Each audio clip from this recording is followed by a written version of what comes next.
अब हमने देखा कि कैसे सृष्टि बनी, भगवान कैसे सृष्टि को बनाए, वो हमने देखा। अब हम देखेंगे कि साइंटिस्ट क्या बोलते हैं सृष्टि के बारे में, साइंटिस्ट क्या कहते हैं सृष्टि कैसे बनी। साइंटिस्ट क्या कहते हैं पहले हम देखते हैं, और वो सही कहते हैं कि गलत कहते हैं उसके बाद हम देखेंगे। देखिए, साइंटिस्ट कहते हैं कि सबसे पहले जो पूरा दुनिया था ना, ये एक छोटे से पॉइंट था, उसमें सारा चीज समाया हुआ था, सारा पैकिंग, जैसे पैक करते हैं तो कैसे बड़ी चीज पैक होकर छोटी में जाती, पूरा ब्रह्मांड पैक होके एक छोटे से दाने में था। वो इतना छोटा दाना था कि वो दिख नहीं रहा है आपको, तो अब ये दाना दिख रहा है, लेकिन ये दाना भी नहीं था, वो इससे भी छोटा दाना था। कहते हैं इसके अंदर इसका स्पेस जो था एकदम ना के बराबर स्पेस था, स्पेस इसका 0 था, 0। और उसका जो उसमें जो वजन था, उसका जो डेंसिटी था, उसके अंदर का जो माल था वो अनंत था। ये साइंटिस्ट कह रहे हैं, मैं नहीं कह रहा हूं। और ये जो पॉइंट है, ये पॉइंट जो है, इसमें किसी ने न्यूट्रॉन, एक छोटा सा दूसरा पॉइंट इसको मारा, इसको कहते हैं न्यूट्रॉन। न्यूट्रॉन से इस पॉइंट को मारा। न्यूट्रॉन जो होता है आप जानते हैं, अगर है न्यूट्रॉन जो एटम होता है, एटम के अंदर होता है न्यूक्लियस। ये एटम ही बहुत छोटा होता है, 10⁻⁻10 के रेंज में होता है। उसका न्यूक्लियस उससे भी छोटा होता है, उसके अंदर प्रोटॉन होते हैं और न्यूट्रॉन होते हैं बहुत सारे। उसमें से एक न्यूट्रॉन को निकाल के उन्होंने इस पॉइंट को मारा। ये साइंटिस्ट कहते हैं कि जब तक न्यूट्रॉन का बोmbardment नहीं होगा, न्यूक्लियर फिशन रिएक्शन नहीं हो सकता। तो वो जब वो पॉइंट को पड़ा तो इस पॉइंट में हो गई हलचल।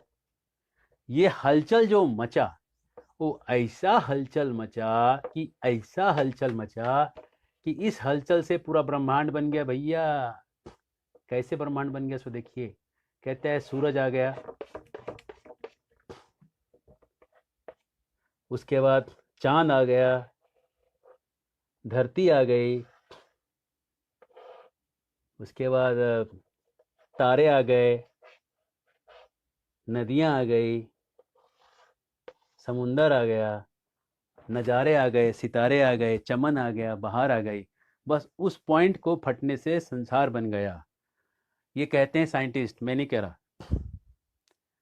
सब कुछ उस पॉइंट के फटने से आया। ये जो पॉइंट है इसको कहते हैं पॉइंट। ये पॉइंट फटा और ये सब निकला। ऐसे तो समझ के बाहर है, लेकिन कहते हैं जरूर हैं। तो मेरा सवाल यहाँ से अब चालू होता है। अब ये जो बना, ये सब कुछ बना, तो कहीं ना कहीं तब इसमें जीवन था नहीं, कहीं भी जान नहीं था। ये कोई भगवान का चर्चा नहीं हो रहा है इसमें। ये पॉइंट फटा, तारे बने, सितारे बने, नज़ारे बने, हम सारे बने, बस इस पॉइंट के सहारे बने। तो ये पॉइंट फटा, ये अपने आप बना, सागर बन गया, बहुत बड़ा सागर बन गया। और सागर में धीरे धीरे जीवन आ गया, धीरे धीरे सेल बन गया, कोशिका बन गई, डीएनए बन, मछली बन गई, मछली से आदमी बन गया, बंदर बन गया, इवोल्यूशन हो गया। ये साइंटिस्ट कहते हैं। हम कहते हैं, अब हमारा सवाल यहाँ से चालू होता है। हमारा वास्तव में जो क्लास है कृष्णा कॉलेज से चालू होता है। पहला कि ये पॉइंट कहाँ से आया, ये आया कहाँ से, पहला सवाल। ये आया कहाँ से, ये प्रश्न डालिए इस पे बड़ा। भाई कहाँ से आया, फ्रॉम वेयर, कहाँ से तू आया, कहाँ जाएगा। ये पॉइंट, तो पॉइंट कहाँ से आया पहला सवाल है।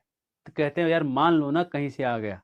साइंटिस्ट कहते हैं मान लो, इमेजिन करो कि था, लेट अस इमेजिन। तो आप साइंटिस्ट कैसे हैं कि आपको इमेजिन करने के लिए कह रहे हैं। कह रहे faith, have faith, this point was there. किसी ने देखा था, कोई न्यूटन, गैलीलियो, आइंस्टीन वहां बैठा था कैमरा लेके? आपके कोई दोस्त वहां बैठे थे सेल्फी निकाल? नहीं। तो इस पॉइंट को किसी ने देखा नहीं। ये बस कहानियों में है, ये कहानियों में है कि ऐसा एक पॉइंट था। पता है, कहानी इसलिए बोल रहे हैं, साइंस को साइंस होने के लिए पहला चीज़ है ऑब्जर्वेशन। उसको आपको देखना आना चाहिए, ऑब्जर्व, फिर उसको एक्सपेरिमेंट करना आना चाहिए, हाइपोथेसिस देना आना चाहिए, और हाइपोथेसिस के बाद उसको एक्सपेरिमेंट करना आना चाहिए, फिर कंक्लूजन निकालना। 4 चीज़ें नहीं रहेंगी तो साइंस नहीं बनेगा। तो ऑब्जर्वेशन के लिए वो कोई था ही नहीं, तो साइंस कैसे हुआ? ये एकदम गलत हो गया, साइंस हुआ ही नहीं। तो पॉइंट को किसी ने देखा नहीं, चलो ठीक है। अब दूसरा सवाल, ये न्यूट्रॉन को इसमें ये कितना बड़ा था? कहते हैं दिखता ही नहीं था, इतना छोटा था ये। तो ये जब दिखता भी नहीं था, तो ये न्यूट्रॉन को ऐसे नहीं दिखने वाले चीज पे निशाना किसने लगाया?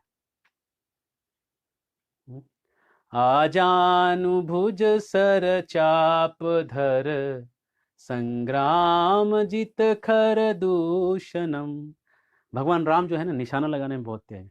अगर भगवान राम ने निशाना लगाया होगा तो हम मान सकते हैं कि न्यूट्रॉन से भगवान राम इस पे निशाना लगा सकते हैं। और तो कोई तरीका नहीं दिख रहा है कि न्यूट्रॉन इस पे निशाना लगा पाए अपने आप। अपने आप ही न्यूट्रॉन कैसे उड़ के इसको निशाना लगाएगा? साइंस के सारे लॉ गलत हो जाएंगे अगर ये अपने आप फट जाए, लॉ गलत हो जाएंगे अगर न्यूट्रॉन अपने आप जाके टकरा जाए। साइंस के फिजिक्स के जो न्यूटन का लॉ है, F=ma, ये सारा रूल गलत हो जाएगा। तो ये अपने आप नहीं फट सकता, इसको किसी ने जाके टकराया। किसने इस पे निशाना लगाया? ये सवाल का आंसर साइंस के पास नहीं है। फिर ये फट गया। फट गया कहते हैं कि ये बन गया, पूरा समुंदर बन गया, सूरज बन गया, ज्वालामुखी फटने लगे, धरती पे पूरा एकदम तेज आग निकलने लगी हर जगह। चलो मान लेते हैं, साइंस तो नहीं लग रहा है, लेकिन ये स्टेप भी मान लेते हैं। बहुत कमजोर है पॉइंट ये उनका, लेकिन इसको हम लोग आगे बढ़ाते हैं। यहाँ पे हम लोग ज़्यादा झगड़ा नहीं करेंगे साइंस वालों से, लेकिन फिर भी उन्होंने अभी तक मानने के लिए लगाया, कहीं कोई प्रूफ नहीं दिया सॉलिड। अब हम मान लेते हैं कि साइंस के कहने के अनुसार हम मान लेते हैं, चलो थोड़ी देर के लिए मान लेते हैं कि वैसा फट भी गया और फटने के बाद तमाशा भी बन गया। तो हमने जब प्रूफ मांगा कि आप इसका प्रूफ दीजिए, तो कहते हैं कि एक कार्पल टनल एक्सपेरिमेंट किया उन्होंने। ये फंडामेंटल बोलो कि इसको खोजो किसी तरह। तो इसको खोजने के लिए बहुत पैसा चाहिए था उनको, इसको खोजने के लिए पैसा बहुत चाहिए था। पैसा कहाँ से लाएंगे? तो उनको आइडिया आया, मीडिया वालों ने उनको आइडिया दिया, बोजोन का नाम बदल के कर दो गॉड पार्टिकल। God particle.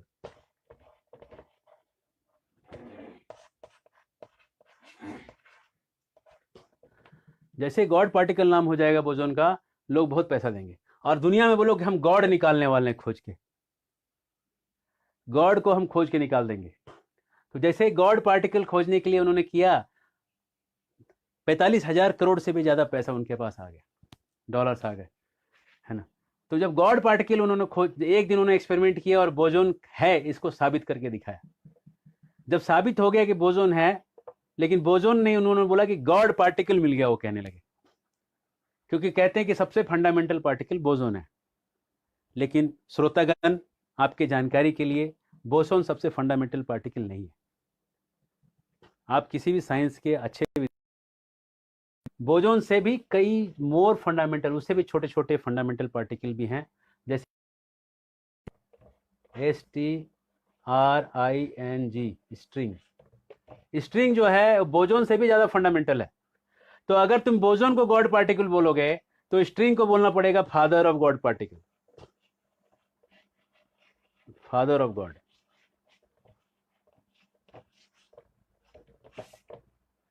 है ना भैया, बतिया बुझाइल की ना। अरे बोजोन जब गॉड, तो स्ट्रिंग तो फादर ऑफ गॉड पार्टिकल बनेगा ना, फादर ऑफ गॉड बनेगा ना। इसका मतलब कि उन्होंने गॉड पार्टिकल केवल लोगों को ठगने के लिए रखा था नाम, उनको कोई लेना देना नहीं था गॉड से। उन्होंने बस बोजोन को खोजना था, और उससे भी छोटे छोटे पार्टिकल्स हैं, फंडामेंटल पार्टिकल, जो खोज नहीं पाए। तो ये एक्सपेरिमेंट जो है अपने आप में एक ठगी था, लोगों को छलावा किया गया, एक मूर्ख बनाया गया लोगों को। हम आगे चलते हैं, आगे देखिए कि जब ये सब बना, सूरज बना, सागर बना,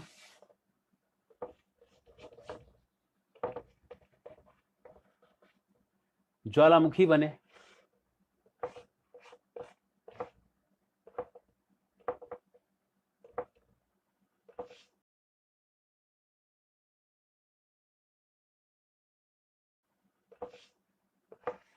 ज्वालामुखी बने। तो हो गैसेस उस समय घूम रहे थे, ये साइंस कह रहा है। और इसमें गैसेस थे, कार्बन था, हाइड्रोजन था, ऑक्सीजन था, नाइट्रोजन था, ये सब गैसेस हवा में घूम रहे थे और जोर जोर से बिजलियां चमक रही थी।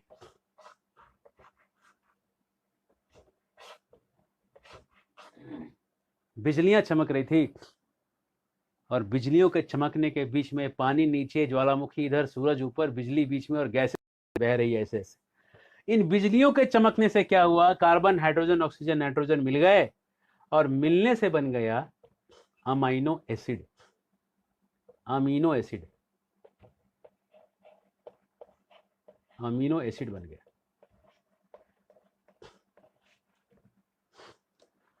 ये अमीनो एसिड पानी में गया और पानी में जाके ये अमीनो एसिड जुड़ने लगा। एक अमीनो एसिड जो है वो दूसरे अमीनो एसिड से जुड़ गया, दूसरा तीसरे से जुड़ गया, तीसरा चौथे से जुड़ गया, चौथा पांचवें से जुड़ गया और सारे अमीनो एसिड जुड़ के बन गया प्रोटीन। प्रोटीन बन गया। प्रोटीन बनने के बाद कहते हैं जीवन संभव हुआ, जीवन बन गया। ये साइंटिस्ट कह रहे हैं, मैं नहीं कह रहा। मैं अभी कुछ और कहूंगा आपको, इसलिए मैं आपको ये कह रहा हूं। पहले आप समझ लीजिए साइंटिस्ट क्या कह रहे हैं। इसको रिसर्च करने के लिए उन्होंने यूरो मिलर एक्सपेरिमेंट किया 1953 में। यूरो मिलर एक्सपेरिमेंट, यूरो और मिलर, ये वैज्ञानिकों ने एक्सपेरिमेंट करके दिखाया सीधे करके कि इनको लेके अमोनिया, मीथेन इत्यादि को लेके आप बनाइएगा तो अमीनो एसिड बनता है ना। ये उन्होंने सिद्ध करके दिखाया। 20 अमीनो एसिड जो एसेंशियल हैं शरीर में, उसमें से 11 उन्होंने बना के दिखाए थे। सारे नहीं दिखा पाए थे, लेकिन चलो ठीक है, मान लेते हैं 11 तो बनाए थे। अब सवाल यहां पे आता है। सवाल है कि जब यहां पे लाइटनिंग हो रही थी तो लाइटनिंग जो है रिडक्शन करता है। थोड़ा सा केमिस्ट्री है, 1-2 मिनट के लिए बोलेंगे, ज्यादा देर नहीं। और रिडक्शन से कभी भी अमीनो एसिड बनेगा नहीं। जो उन्होंने एक्सपेरिमेंट, यूरो मिलर एक्सपेरिमेंट किया, उन्होंने लेबोरेटरी में किया। ये खुले में चल रहा था। खुले में जो रिडक्शन, जैसे ही कोई अमोनिया इत्यादि बनेगा, दूसरा लाइटनिंग होकर उसको बर्बाद कर देगा। लेकिन कहते हैं यार मान लो ना कि जब एक बार अमोनिया बन गया तो थोड़ी देर तक लाइटनिंग नहीं हुई, तो चलो मान लेते हैं कि एक बार अमीनो एसिड बना और थोड़ी देर तक लाइटनिंग नहीं हुई। चांस तो बहुत कम है, लेकिन मान लेते हैं अमीनो एसिड बन के चला गया पानी में। सवाल अब दूसरा आता है, पानी में कोई चीज डालिएगा ना तो घुल के टूट जाता है। पानी कभी चीजों को जोड़ता नहीं, याद रखिए। आप आटा को वो बनाते हैं, लोइया बनाते हैं रोटी के लिए, है ना। और उसको अगर पानी में डाल के ऐसा ऐसा करिएगा तो क्या बनेगा, और जुड़ेगा कि टूटेगा। पानी में अगर आप चीनी डाल के घोलिएगा तो चीनी जुड़ेगा कि टूटेगा। पानी में आप कुछ भी डालिएगा ना, आदमी को भी डाल के छोड़ दीजिएगा ऐसा ऐसा, तो आदमी भी टूट के गिर जाएगा, मर जाएगा। पानी जो है डिसइंटीग्रेट करता है, पानी हाइड्रोलिसिस रिएक्शन करता है, पानी तोड़ता है चीजों को, पानी जोड़ता नहीं। तो अमीनो एसिड अगर पानी में जाएगा तो जुड़ेगा नहीं भाई मेरे, ये टूटेगा उल्टा। उल्टा अमीनो एसिड टूट के कार्बन, हाइड्रोजन, ऑक्सीजन, नाइट्रोजन पहले से सब बन जाएगा। ये कभी भी जुड़ के प्रोटीन नहीं बनेगा। तो साइंटिस्ट कहते हैं भाई इतना काहे तर्क कर रहे हो, थोड़ा मान जाओ ना थोड़ी देर के लिए कि जुड़ गया, थोड़ा बिलीव करो, थोड़ा मान जाओ, इतना मत जाके तुम तर्क दो। मान लो कि जुड़ गया, चलो मान लेते हैं कि जुड़ गया, चलो पानी में भी जुड़ गया मान लेते हैं, ठीक है, कुछ हुआ और जुड़ गया, ठीक है। अब क्या दिक्कत नंबर 3 आया। दिक्कत नंबर 1 आया यहां रिडक्शन, दिक्कत नंबर 2 आया पानी जो है हाइड्रोलिसिस करता है, हाइड्रोलिसिस तोड़ता है कोई चीज को, हाइड्रोलाइसिस। 3 सुनिए, बहुत खतरनाक दिक्कत है। जितने भी अमीनो एसिड हमारे प्रोटीन में है संसार में, चाहे पेड़ में है, चाहे हमारे अंदर है, चाहे किसी में भी, चाहे बैरक ओबामा के अंदर हो, चाहे तुम्हारे अंदर हो, सब के सब एल में है। एल अमीनो एसिड्स हैं सब। और 2 तरह के अमीनो एसिड होते हैं, एल और डी। डी मतलब होता है दाहिनी तरफ, एल मतलब होता है बाईं तरफ। क्या होता है, अमीनो एसिड के अंदर से एक मोनोक्रोमेटिक लाइट, एक प्रकार का प्रकाश डालते हैं, और अगर प्रकाश बाईं तरफ मुड़ जाए तो कहते हैं बाईं तरफ मुड़ने वाला, उसको कहते हैं एल टाइप का। और दूसरा अगर वो प्रकाश दाहिनी तरफ मुड़ जाए तो उसको कहते हैं डी टाइप का। तो 2 टाइप के अमीनो एसिड होते हैं, और जितने भी मेरे तेरे सबके अंदर जितने भी अमीनो एसिड है सब के सब एल वाले हैं, ठीक है, एल वाले है ना, एल मतलब लीला करने वाले, एल वाले अमीनो एसिड सब हैं, डी वाले एक भी नहीं है ना। अब सवाल ये है कि यहाँ 20 तरह के अमीनो एसिड बने हुए हैं, और 20 तरह के अमीनो एसिड में एल और डी दोनों हैं, तो खाली एल का कैसे क्या बना और डी का कैसे नहीं बना। आपके समझदारी के लिए एक उदाहरण समझिए कि आपके पास राजमा है, लाल रंग का राजमा है और एक काला रंग का राजमा है। अब आपके पास 100 किलो राजमा लाल का है, 100 किलो है काला, और आपके भाई ने उसको जाके पूरा मिला विला के एक 200 किलो का हिप बना दिया, ठीक है। और अब आपके पास एक निकालने के लिए स्कूप जानते हैं, स्कूप दे दिया, सामान निकालने वाला, और स्कूप दे के कहा जाए कि आप स्कूप करके खाली लाल वाला निकाल के दो, खाली लाल वाला, L for lal, L for lal. अगर आपको बोला कि कितने बार स्कूप करिएगा कि लाल वाला निकलेगा, खाली लाल वाला निकले, आ रहा है कुछ?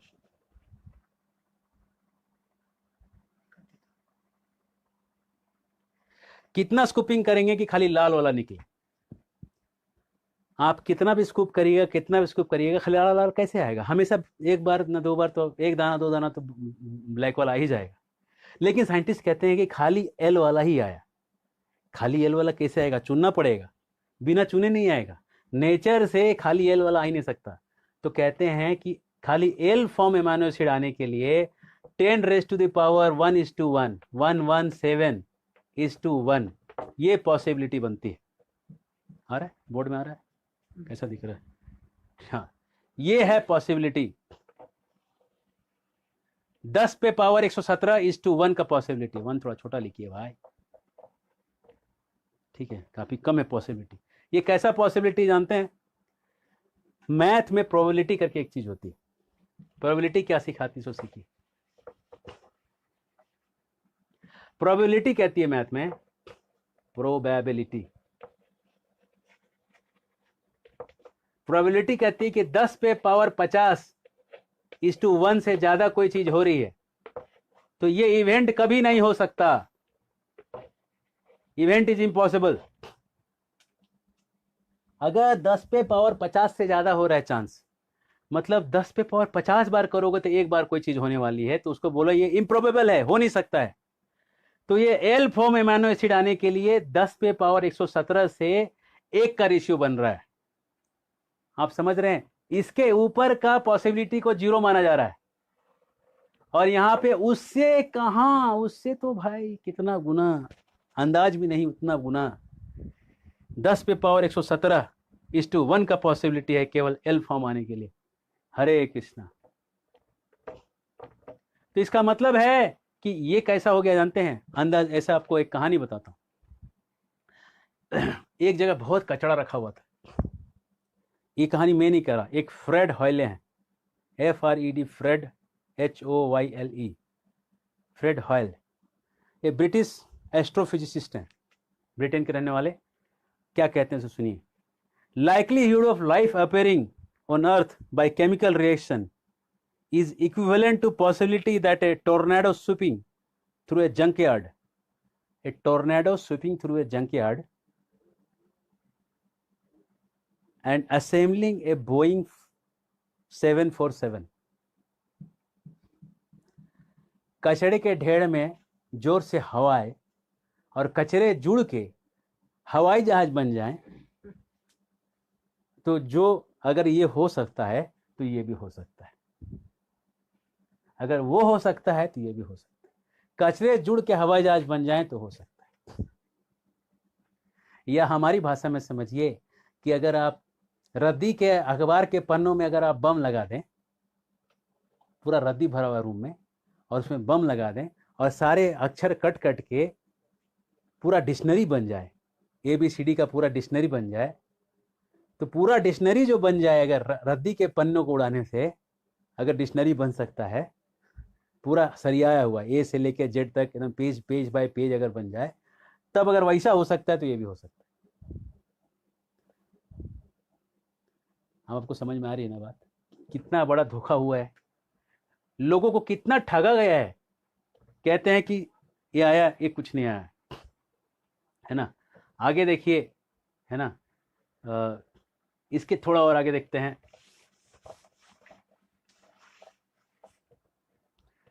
कहते हैं ये amino acid, L amino acids बन गए, और एल अमीनो एसिड बनने के बाद बन गया न्यूक्लियोटाइड्स।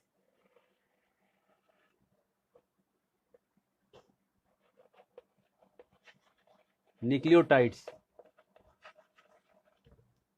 इसमें बन गया आरएनए, डीएनए, ये सब बन गए।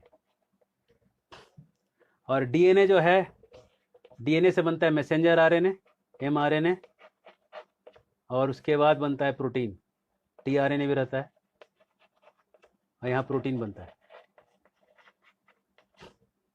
एमआरएनए और टीआरएनए की सहायता से डीएनए जो है प्रोटीन बना लेता है। ठीक है, मैं बहुत शॉर्ट में बता रहा हूँ, ये तो पूरा इसके ऊपर ही क्लास हो सकता है। हम उस क्लास में हमको इंटरेस्ट नहीं है, हमारा इंटरेस्ट है कि ये न्यूक्लियोटाइड इतना कॉम्प्लिकेटेड है। ये पहले ही प्रोटीन बहुत कॉम्प्लिकेटेड था। प्रोटीन बनने में हमने देखा 10 पे पावर 117:1 का पॉसिबिलिटी आ रहा था। ये पॉसिबिलिटी को घर दीजिए, है ना। और न्यूक्लियोटाइड जो है उससे इतना कॉम्प्लिकेटेड है, इसको बनने में 10 पे पावर 40,000:1 का पॉसिबिलिटी बनेगा। Nucleotide, RNA, mRNA, tRNA, DNA, ये सब के बनने का पॉसिबिलिटी जो है 10 पे पावर 40,000:1 है। और आपको फिर से याद दिला दें, प्रोबेबिलिटी कहती है 10 पे पावर 50:1 से अगर कोई बड़ा है तो event is improbable. Improbable, improbable event बनेगा। 40,000:1 ऐसा है कि अगर कोई आंख में पट्टी बांध ले और पट्टी बांध के कहीं गोली चला दे, किसी भी डायरेक्शन में, किसी भी डायरेक्शन में गोली चला दे, और अगर वो 10 लाख मील दूर बाल के टिप पे कहीं एक बाल का एक पॉइंट है, उस पॉइंट को अगर आंख बंद करके 10 लाख मील दूर से एक गोली से चला दे, और उसको ये भी पता नहीं कि बाल है कहाँ पे, और अगर वो लग जाए, तो ये पॉसिबिलिटी कैसे हो गया? जय राम जी की बोलना पड़ेगा, है ना। भगवान राम की कृपा से हुआ ना, ऐसे थोड़ी होगा इतना बड़ा चीज़। मैथ तो कह रहा है नहीं हो सकता है, और साइंस वाला कह रहा है हो सकता है, और मैथ और साइंस अलग कैसे हो गया, ये पहले बताइए। हरे कृष्णा। थोड़ा सा और आगे चलते हैं। अब ये बोलते हैं कि ये सब बन गया, प्रोटीन बन गया, डीएनए बन गया, सेल बन गया, सेल बन गया कहते हैं। बस और 5 मिनट आपको शॉर्ट में वो दिखाते हैं। कहते हैं सेल बन गया। अब आगे चलते हैं। बन गए, है ना। उसके बाद उससे बना थोड़ा सा और, मछली बन गई, फ्रॉग बन गया,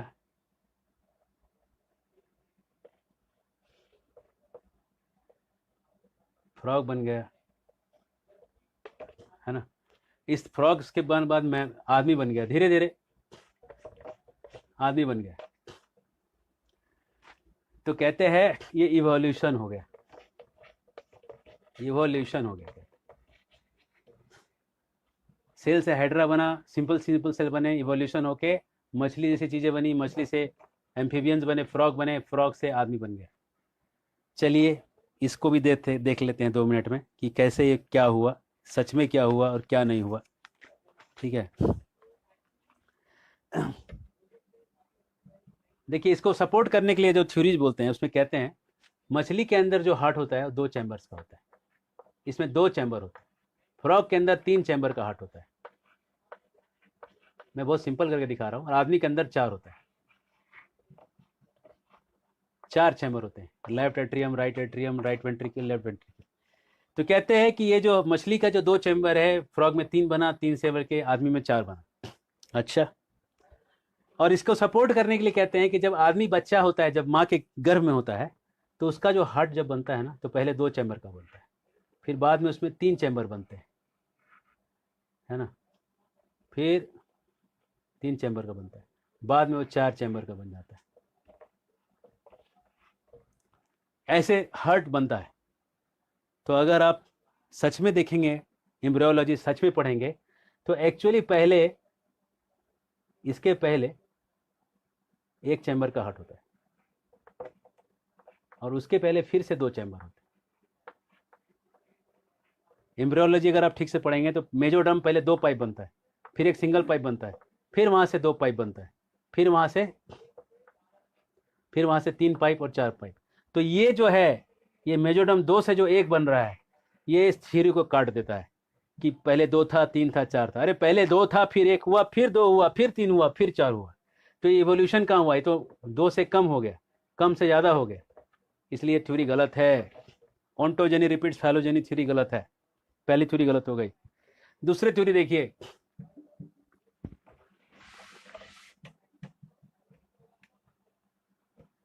थ्योरी नंबर 2 ये कह रहा है कि जिराफ की गर्दन लंबी कैसे हो गई।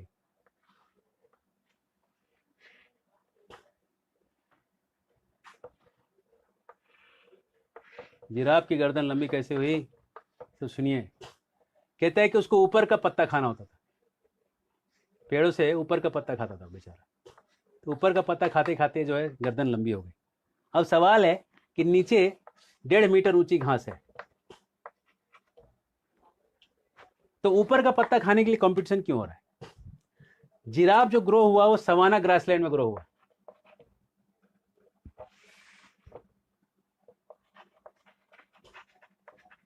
सवाना ग्रासलैंड में जिराफ ग्रो हुआ। आप ज्योग्राफी पढ़िएगा, सवाना वर्ल्ड में नंबर 2 ग्रासलैंड है, नंबर 1 है स्टेपीज, नंबर 2 सवाना है। जब 1.5 मीटर ऊंची घास थी तो उसको नीचे के घास छोड़ के ऊपर के पत्ते खाने में कंपटीशन क्यों था?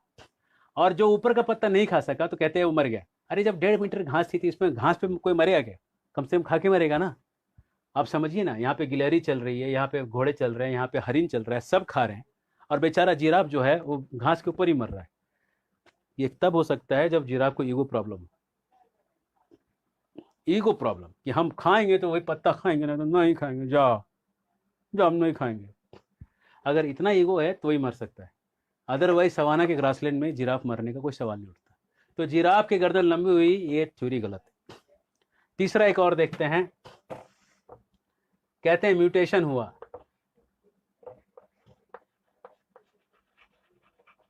म्यूटेशन से कभी भी नया स्पीसीज नहीं बनता।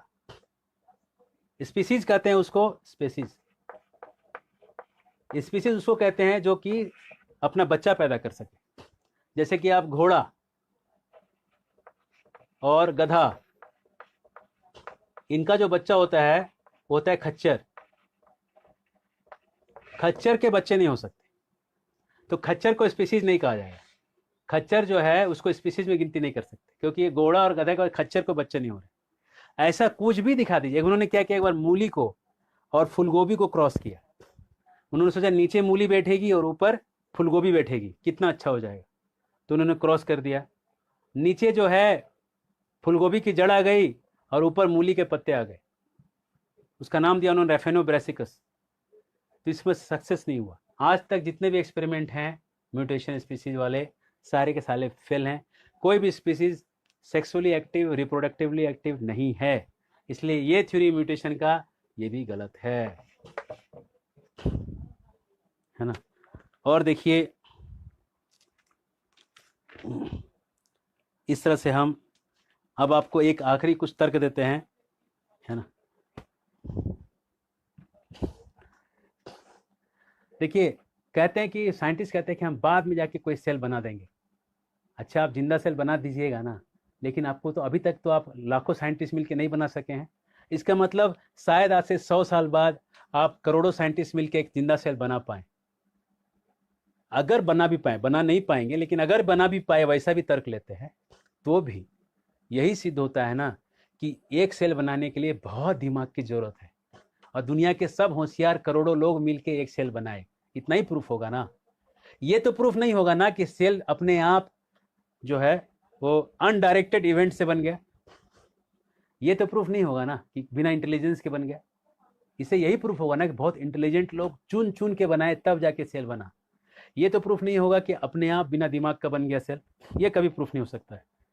तो देखिए, और एक चीज़ बताता हूँ, जब बच्चा जब गर्भ में होता है तो उसका जब दिमाग बनता रहता है,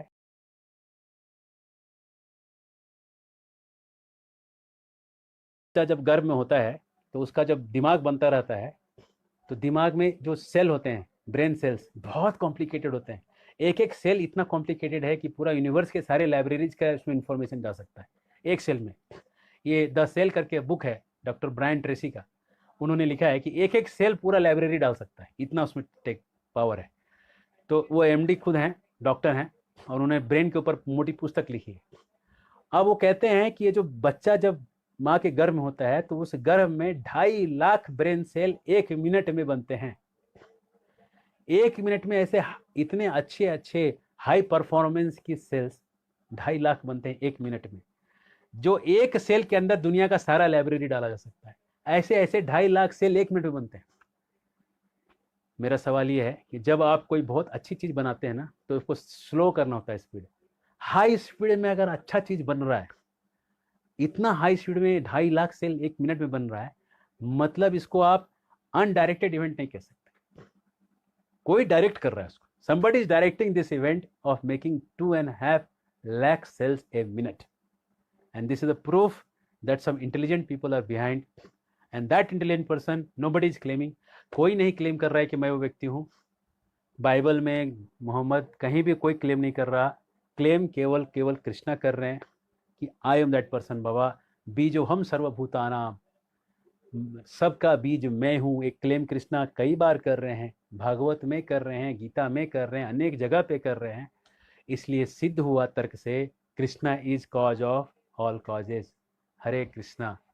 आपका कोई प्रश्न होगा तो कमेंट में डालिएगा, क्योंकि मुझे इधर से कोई प्रश्न दिख नहीं रहा है। मैं आज फ्रंट कैमरे पे मतलब बैक कैमरे पे बैठा हूँ।